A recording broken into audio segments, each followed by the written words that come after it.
Hey guys, welcoming to Conquer Corona. You will recognize Chris Miles from a few episodes back when Chris was on our show talking about money, and we had a very controversial topic about Dave Ramsey, which got a lot of engagement on our YouTube channel. If you haven't seen that, go back and take a look at it. But this is a 5 to 10 minute interview podcast we're going to be doing during the entirety of the coronavirus outbreak. And I'm just interviewing people like Chris who are players in their industry about what they're doing to win right now. But first of all, Chris, you're in Utah. Does it feel like the world's coming to an end over there? Yeah, between snowstorms, earthquakes, and of course, the virus. I mean, we're getting distracted by that one. But yeah, I mean, there's a lot going on over here. Tell me just a little bit about what coronavirus has done to you, your family, your business. Let's just do an overview so far of what it's actually done to impact you guys. Yeah, I mean, I consider myself pretty blessed and fortunate in the sense that, I'm already working from home. So now they're just telling me to keep working from home, right? So not that, so not a whole ton has changed, although, like it's fascinating because even before this hit, my wife and I kind of felt like, when we came back from our little winter trip, we said, let's start preparing. Let's start to build up our storage, including toilet paper, ironically enough.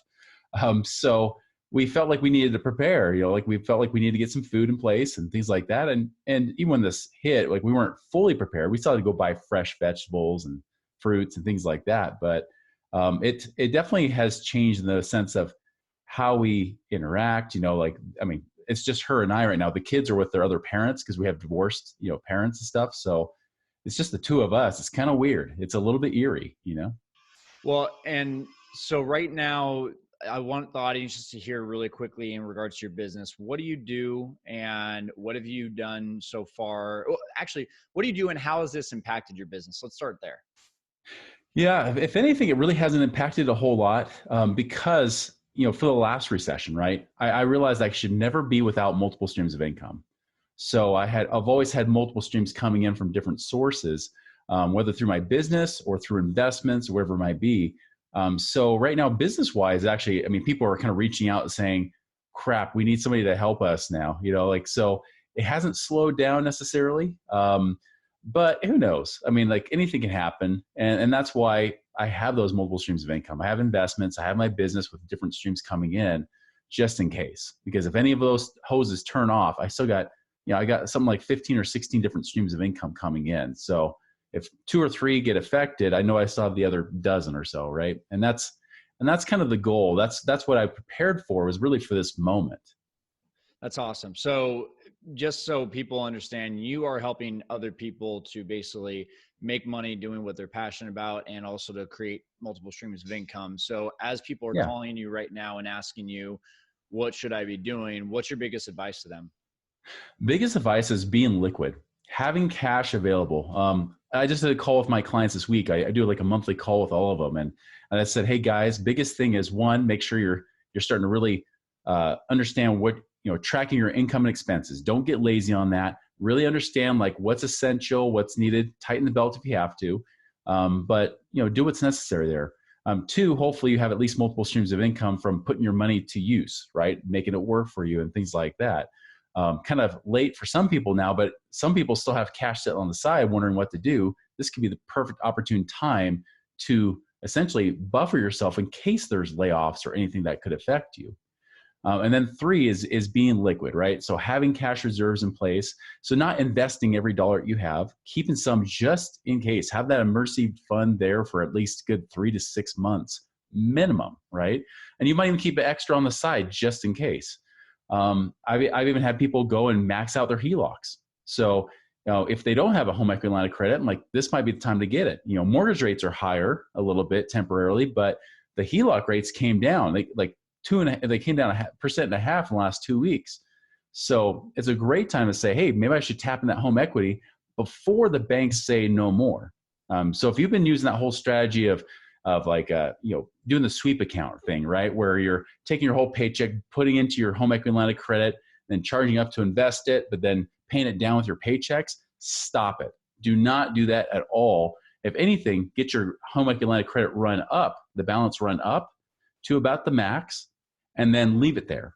Because right now, this is when banks are going to say, hey, you know what? We don't like what's going on. We're going to now cut all these limits. But if your balance is already higher, they can't cut below your balance. So they're going to keep it up there. But if you pay it off or you get it really low or just open, and especially if you have lines of credit as your emergency fund, horrible idea, because they did this 10 years ago. Banks cut off these lines of credit, said, hey, we're going to cut these back or even close it all together so you can't access anything.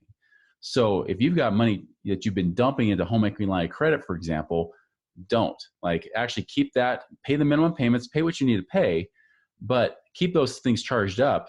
In fact, I just moved money out of my account, out of my HELOC, all the rest of it, so I could say, great, now I can hold it here, see where I deploy it to invest it or wherever it might be, because it's easy for banks to say, today, gone, and there's no warning. There really isn't. So you got to be careful.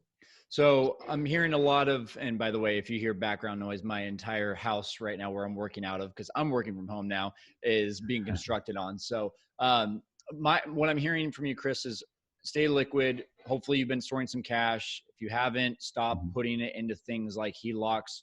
I've also heard, we're recording this on Friday, March 20th.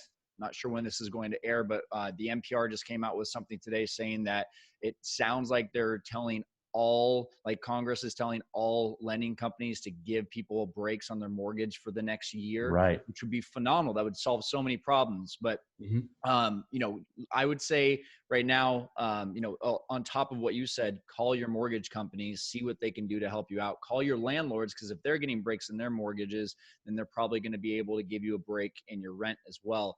But lastly, just to wrap it up here, Chris, if someone is not in a position of having multiple streams of income right now, is it too late to jump into multiple streams of income given everything that's going on in the world? Not at all. One advice I would definitely say is don't jump in the stock market. I've had so many people say it's on sale, and they said this one was down 5 or 10%. I said, guys, it's still going down, and now it's going down like 30%, right? 25 to 30% or more. And even then, I'm still saying it's not the low. Like, a recession has never hit a low in the stock market in 1 month, ever. Like, it might come up, but the truth is it's not on discount yet. It's still overvalued. It's still higher priced than it should be. It's not the time. But there are opportunities, right? There are still things to do, like in the real estate space and things like that, note space or whatever it might be. There are investments out there. But, the biggest thing is, first and foremost, is take a breath, breathe, be patient. There's going to be plenty of opportunities, whether it's today or even a few months from now. There will be opportunities. So don't just go crazy and just let the greed bug hit you and then go for it. Just chill out, have your money, make sure it's not being gambled with the market swings. Maybe even set it in a money market side. If you've got money in IRAs or mutual funds, maybe move it to a money market account just so it's stable. You don't lose any more money, Okay. Awesome advice, man. Really appreciate it. People want to get in contact with you. How do they do that? Yeah, you go to my website, moneyripples.com. That's MONEYRIPPLES.com. Or you can also check out my podcast, The Chris Miles Money Show, where I talk a lot about this stuff as well.